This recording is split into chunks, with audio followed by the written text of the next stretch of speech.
It's been about 4 hours since the snow started falling, Michelle, and where are we as far as being in the brunt of this storm? We're not even anywhere near it yet, I assume. We're not, but I'm going to pinpoint when I think the worst of this storm will begin, and I can show you that right now on live Pinpoint Doppler 12 radar. We'll go to the radar, and you can see here lighter shades of blue and occasionally some mixing with rain and sleet along the coastline and out towards the Cape.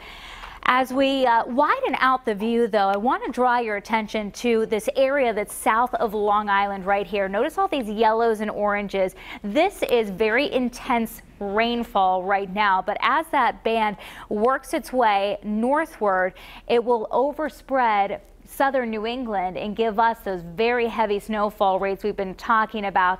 And looking at the latest data right now and the timing on radar, I'm leaning more towards a 5 p.m. arrival of this very intense snowfall, when the officials were talking about the ability of the plow operators to keep up with this. And I think this is when it'll start to become an effort that is just going to be too difficult. We've got visibilities right now still at about 3/4 of a mile or more. Newport, New Bedford, over a mile in Providence. When we're talking about blizzard conditions, we're talking about visibilities below 1/4 of a mile. And again, it's in the evening hours when we're going to start to really see that occur. Live city cam over Providence.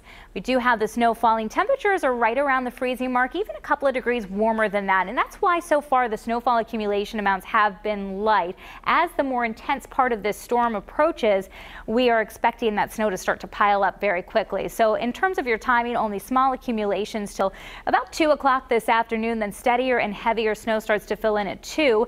The worst of the storm from about 5 this evening until 5 tomorrow morning. And then it'll taper off through the morning into the early afternoon hours.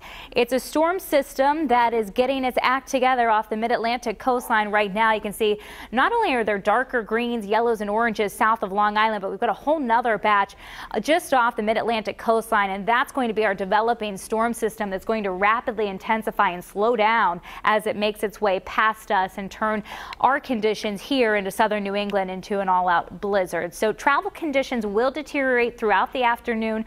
Poor travel conditions by about 2 o'clock. By 5 o'clock this evening, they're dangerous. And by 8 p.m., I think it'll be pretty impossible to head out on the roadways with a combination of the very intense snowfall and very heavy very strong winds that will be falling. So again, our computer models really agreeing with that timing of 5 o'clock being that very heavy snowfall arrival time. You can see this is 5 in the evening, dark shades of blue from Providence Point south, and then it just continues throughout the rest of the evening and into the overnight hours. And we're still talking about very impressive snowfall amounts. This is blizzard conditions overnight, bands of heavy snowfall. You know, we talk about tropical systems. We had Sandy, we had bands of heavy rainfall. This is similar when you get these intense storms.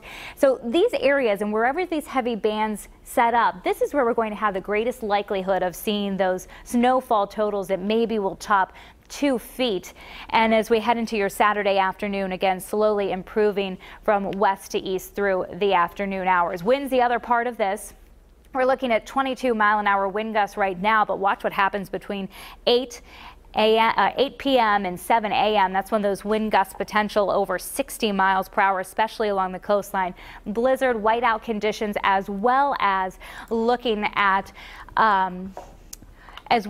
potential wind damage from this storm system. I do want to take a look at the accumulations quickly for this storm, as we are expecting again over 2 feet in spots, especially across our inland areas where we see a little bit of mixing, and that may still occur here into the first part of tonight, off and on throughout the coastline and maybe up into parts of Narragansett Bay. The amounts will be a little bit less, but I still think most of us will be measuring this with a yardstick instead of a ruler by the time we hit noon on Saturday. Pat and Danielle. All right, thanks, Michelle. Thanks, Michelle.